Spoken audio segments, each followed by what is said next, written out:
On en a identifié quelques-unes de ces bougies standards. Edwin Hubble avait d'ailleurs utilisé ce truc pour démontrer que des galaxies étaient plus loin que la taille de notre propre galaxie dans les années 20. Une de ces bougies standards qu'on a identifiées, c'est ce qu'on appelle des supernovas. Des étoiles qui explosent, mais un type très particulier de supernovas, on les appelle des supernovas de type 1A. C'est un peu de nomenclature astronomique. Ces supernovas, lorsqu'elles explosent, elles atteignent toujours la même brillance maximale. Donc, si on est capable d'identifier une étoile supernova de type 1, de savoir que c'est bel et bien une supernova de type 1A, on connaît sa brillance maximale intrinsèque, et donc il suffit de mesurer sa brillance relative, on en déduit la distance. Alors, c'est le truc qui a été utilisé à la fin des années 90 par les 3 chercheurs dont on parlait au début de l'émission. Ils ont utilisé les supernovas de type 1A comme bougies standards pour mesurer les distances dans l'univers. Et le problème des supernovas, c'est qu'elles explosent et l'explosion est vraiment très courte. C'est effectivement un phénomène très, très rapide. L'explosion se produit en quelques secondes et la brillance maximale est conservée pendant quelques jours, au mieux quelques semaines. Alors, l'idée, c'est de les trouver, de les repérer dans le ciel et de mesurer leur brillance le plus rapidement possible pour être en mesure de suivre la décroissance de la brillance en fonction du temps et d'estimer correctement la brillance maximale qui a été atteinte. C'est un défi parce qu'on n'a pas de signe avant-coureur disant « Oh, regardez dans ce coin-là du ciel, il va y avoir une explosion la semaine prochaine. » Exactement. Alors, on ne les découvre qu'au moment où elles explosent. Il faut donc les trouver. 2, repérer dans le ciel où elles sont situées et entreprendre presque immédiatement un suivi dans les heures ou dans les jours qui suivent. Et c'est ça le problème. Le ciel est grand. Ça semble un euphémisme, mais c'est vrai, l'espace, c'est très grand. On photographie des petites régions du ciel. Il y a des milliers et des milliers d'étoiles, des milliers et des milliers de galaxies. Et de repérer lequel de ces objets a explosé. Dans cette galaxie, il y a une étoile qui vient d'exploser, d'identifier son type et de faire le suivi. C'est une masse de données phénoménale à analyser. Et il faut le faire rapidement pour être capable de faire le suivi le plus rapidement possible. Le lendemain, la nuit suivante, on peut entreprendre le suivi pour les 3 ou 4 prochaines nuits de temps. Avant d'aller dans le côté technique, peut-être si on peut s'arrêter quelques instants sur la découverte, finalement. Qu'est-ce qui a été récompensé par le Comité Nobel cette année? Oui. Alors donc, le prix Nobel récompense la découverte scientifique et non pas l'exploit technologique. C'est pas le but des prix Nobel de récompenser des exploits technologiques. C'est véritablement la découverte.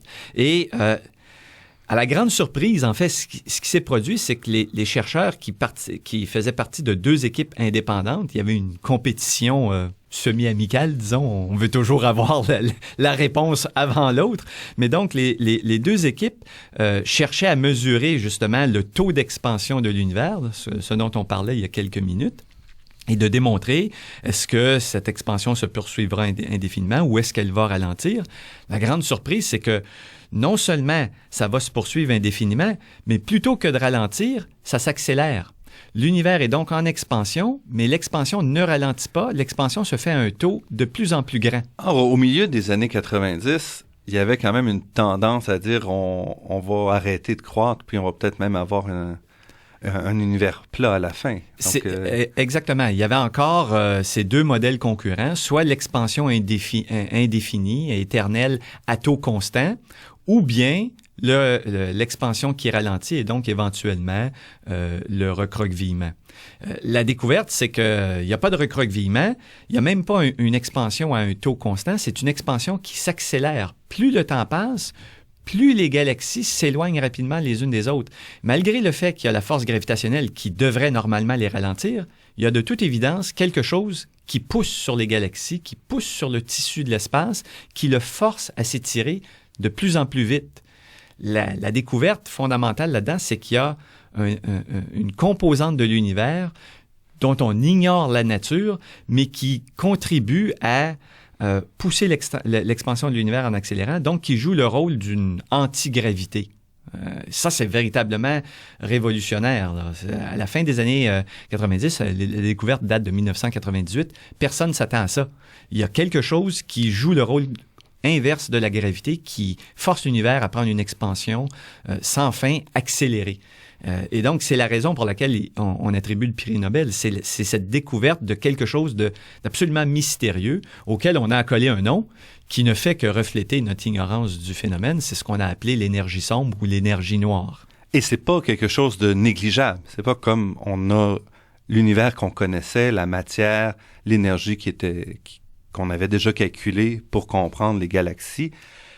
L'ajout qui découle de cette découverte-là est quand même très important. Ah, c'est une contribution majeure. En fait, si on fait un bilan de la masse et de l'énergie dont l'univers est constitué, on parle souvent de bilan masse-énergie pour l'univers, tout simplement parce qu'il y a une équivalence entre la masse et l'énergie. La célèbre équation d'Einstein, E égale mc carré. Exactement. Donc, Einstein a montré que ce sont deux visages d'un même phénomène. On peut parler donc d'une contribution de la masse, mais aussi d'une contribution de l'énergie. Or, nos télescopes, que ce soit les télescopes qui fonctionnent dans le domaine de la lumière visible ou dans le domaine des ondes radio ou de la lumière ultraviolette, nos télescopes nous révèlent la présence de la matière. Donc, on sait quelle est la matière, ce dont vous et moi sommes faits, ce dont les planètes et les étoiles et les galaxies sont faits, c'est révélé par nos télescopes. On sait combien il y en a. On est capable de mesurer cette quantité de matière, d'estimer la contribution. À cela s'ajoute une contribution additionnelle d'une composante que l'on appelle de la matière sombre, qui elle aussi se comporte un peu comme la matière ordinaire, mais qui a la particularité de ne pas être lumineuse, d'où son nom. Et la découverte des 3 chercheurs, elle rajoute une composante que l'on appelle l'énergie sombre, qui, elle, pousse sur les galaxies, qui joue le rôle de l'antigravité.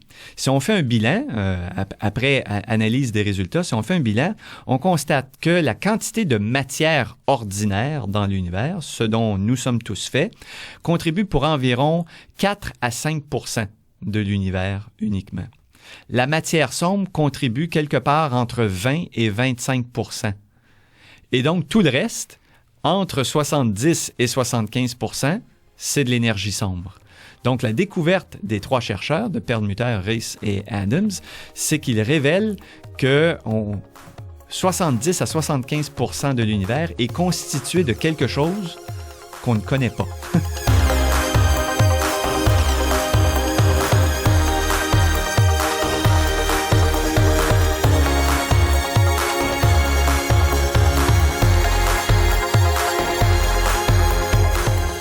Nous sommes en compagnie de Robert Lamontagne, astronome à l'Université de Montréal, qui nous parle d'énergie sombre.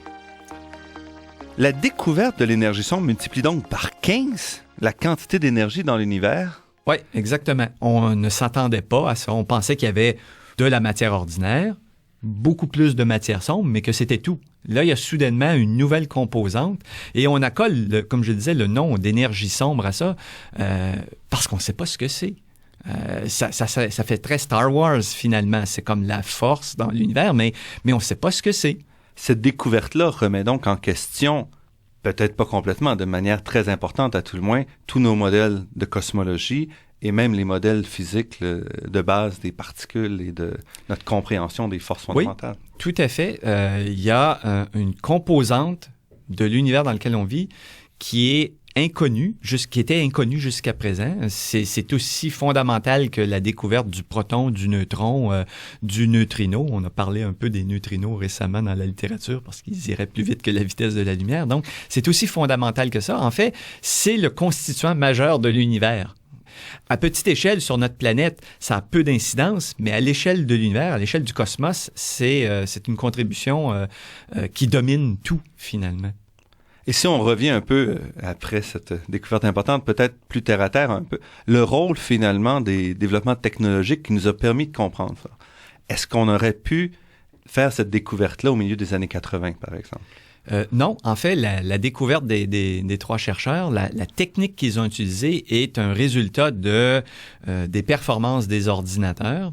Avant l'utilisation qu'ils en ont faite, la découverte qu'ils ont faite, la façon dont on s'y prenait pour trouver des nouveaux objets dans le cosmos, que ce soit des nouveaux astéroïdes, des étoiles variables, des supernovas, c'est qu'on prenait des clichés du ciel, on prenait des photographies du ciel et on les comparait. On prenait un cliché de nuit, cliché la nuit suivante et on comparait. Y a-t-il quelque chose de différent entre les deux? Y a-t-il une nouvelle étoile qui est apparue ou un objet qui a bougé là-dedans? Mais on le faisait à la mitaine, c'est-à-dire que quelqu'un regardait les deux clichés alternativement. On regardait un petit bout d'un cliché, on flippait